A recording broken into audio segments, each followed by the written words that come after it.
To reduce the population, God releases millions of monsters every 15 years. Humanity tried to fight them, but monsters are stronger, humans can only hide.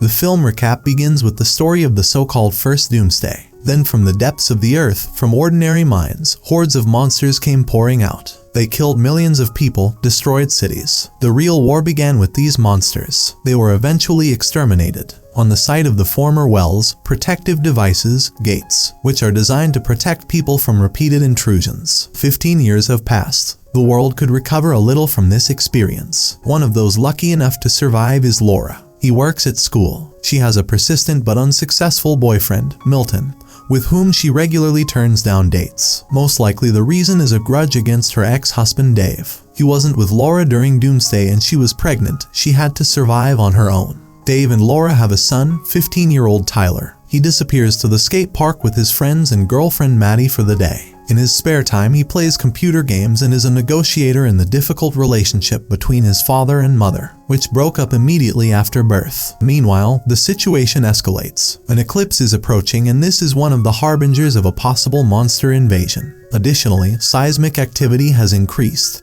Dome workers are conducting emergency checks, and there are very disturbing reports in the news. Mass extinctions of fish began everywhere. The same thing happened the day before the first Judgment Day. Migration is another alarming signal. Everything is repeating itself as it was 15 years ago. Tyler is spending the weekend at his father's when the phone rings. Dave gets a call from his old friend Ted. He is sure that the new doomsday will be tomorrow. He insists that Dave urgently take the family and come to his hideout before the eclipse. Meanwhile, the first monster appears under the protective dome, silently creeping up the stairs. At that time, Laura calls Dave. She also saw messages and requests for Dave to bring Tyler home. Milton has booked a shelter and she's sure it's the only thing that can save them. Dave assures her that he is the father and Tyler is safe with him. Tyler gets the text, reads it and quietly leaves the house while his father talks. Laura is in a panic. Dave's house is not secure, and she needs to bring Tyler to her immediately. Dave agrees. She goes to Tyler's room, but he's not there. Milton is in a hurry with Laura. The shelter is filling up.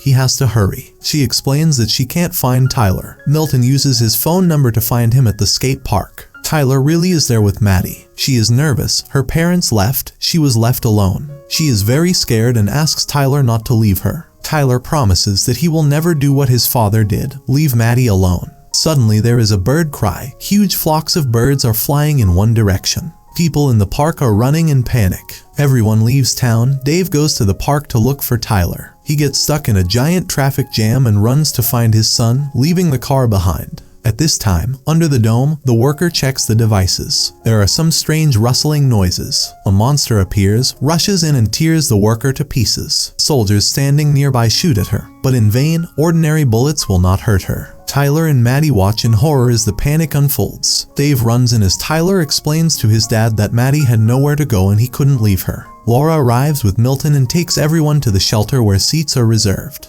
The eclipse is just over an hour away. The city is in complete chaos. People are trying to escape. There are traffic jams everywhere. They eventually make it to the hideout, but it is cordoned off by the military and only women and children are allowed inside. Dave asks Tyler to take care of his mother and sends them to the shelter. She and Milton remain in the crowd. Tyler goes for cover, but then runs to his father. Laura and Maddie rush after him. Tyler yells, "He's my father, I'm not leaving him." At this moment, information appears on the scoreboard that the shelter is completely full. There are no more places. They waste no time and run to the car. Dave offers to go to Ted's hideout in the desert, and Milton suggests hiding in the school, which is nearby and has a basement. Another traffic jam, dozens of cars blocking the road. They get out of the car. An earthquake begins and the sun's disk is covered in shadow. The eclipse has begun. Monsters are making their way out from under the protective dome. Their mobs crawl, fly and conquer the city. Dave suggests leaving town. It's much more dangerous here. He wants to drive alone, but Milton is outraged. It's his car and he knows how to save everyone. They argue with Dave, but then Milton is caught by a flying monster and soars into the sky with it. Laura screams her heart out. Dave stuffs her into the car and tries to get the hell out of there. He drives along the canal. Dave reassures the kids, everything is fine. We'll get out. The car is running out of gas. Dave wants to find a replacement for him. There are several cars in front of us. Dave gets into one of the cars. An elderly man hid in the back seat. He looks at a huge bloody monster that looks like the skeleton of a bull. It is very close. The bull drives past the car without noticing them and begins to chew on the lying body. Dave very quietly rolls the car back to Laura and the kids. Now the two cars are standing next to each other, but they need to somehow get to the new one. Meanwhile, the bull noticed them. Then the man gets out of the car, sprinkles the bull with salt from the glass he was holding. The bull stops. The kids and Laura manage to crash into Dave's car. Then the bull. He pounces on the man and tears him to pieces, but Dave manages to get away from there. Hordes of monsters are pouring into the city from all sides. Dave is driving down an abandoned road in the mountains. They go to Ted's hideout. It is really sound and looks like a concrete bunker. There are cameras on the roof, but no one answers the knock. The door is closed. Ted is sitting behind a monitor, a gun to his neck. Someone is standing behind him. Monsters run in a herd along the mountain. They rush straight to the shelter. Dave grabs a tire iron in an attempt to protect his family. But at the last moment, the bunker door opens and they run into it. Dave hugs Ted happily. Besides him, his wife Stella is in the bunker and a soldier is sitting in the corner. Ted introduces him as his acquaintance, Corporal Garrett Jensen. The monitors show the monsters trying to break down the door. Everyone is tense and Garrett keeps to himself. Maddie asks how the monsters smell them. Can he see through walls? Garrett smirks. They react to light, heat, but I think they can see our soul. They are the offspring of the devil, which also means God. It tortures the body but feeds on the soul. Are you a believer, Corporal? Laura asks. Today, yes, he answers. He says he was working in a refinery on the first doomsday. As the monsters flocked there, he managed to dive into a pool of salty mud that they were afraid to approach. He sat in the dirt and listened as the monsters destroyed 150 of his colleagues and friends. Garrett is very engrossed in his story and doesn't notice Ted motioning for Dave to touch the knife. Dave understands and quietly takes the knife. That's why it's called Judgment Day. Garrett continues, the devil rules this day. At this time, something that looks like a centipede crawls from the street into a small opening in the mesh covering the window. Garrett says he'll be on duty first. Ted invites them to stay as well and gives Dave a meaningful look. But then Garrett pulls the gun out of its holster and forces Dave to put the knife down.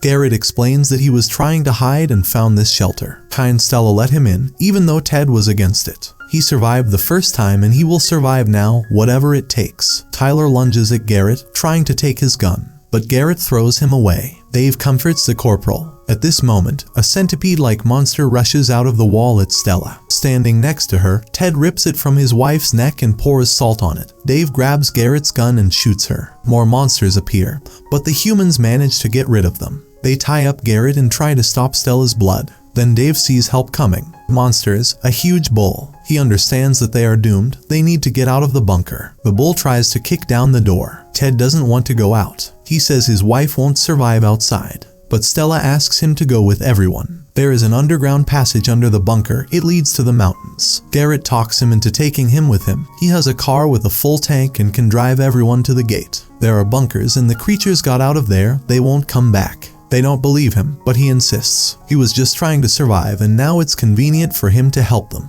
They decide to go. Get us there and we'll forget everything, Dave promises Garrett. They arm themselves. Ted has a whole arsenal of weapons. The bull breaks down the door more and more urgently, but they manage to run out into the tunnel. They go to the car. Stella gets sick.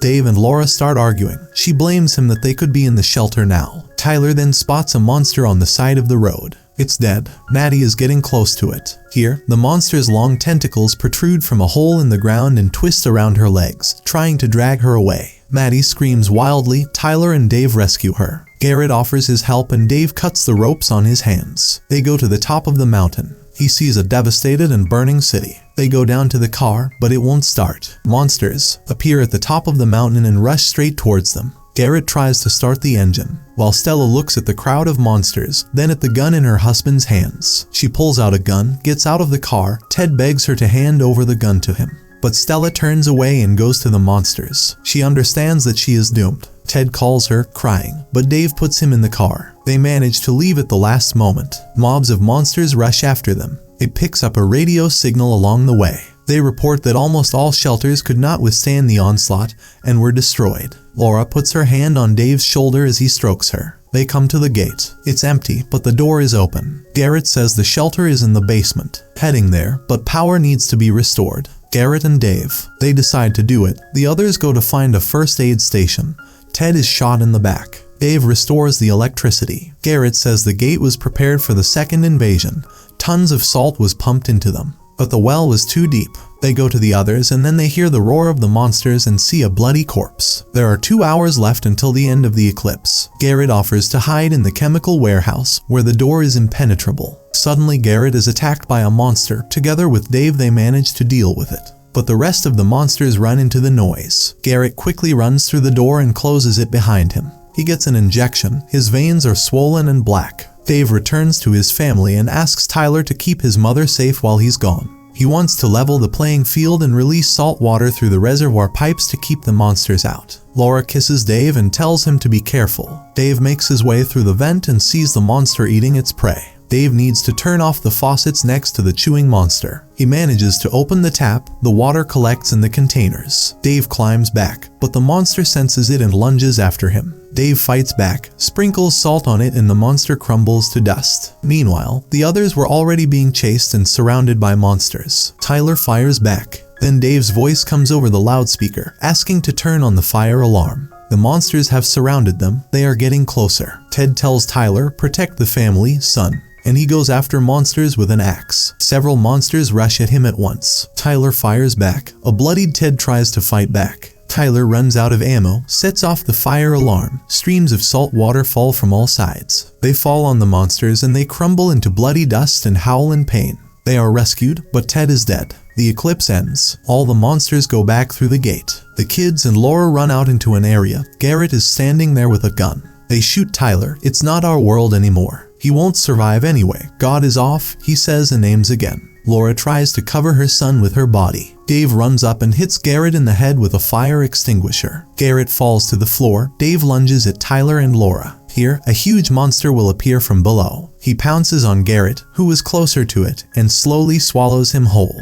They run into the medical unit, make a saline mixture in a cylinder. The monster is approaching. He kicks the door down, but Dave manages to throw a canister of the compound at him. Exploding, the monster roars wildly and crumbles into ash. Laura hugs Dave. They don't believe they were saved. The two couples hug and go outside. The world is ravaged, but the monsters are gone. Maybe it's another respite. But one thing is clear, life will be reborn and light will always defeat darkness. That's all for today. Suggest the movies you want to hear in my performance in the comments.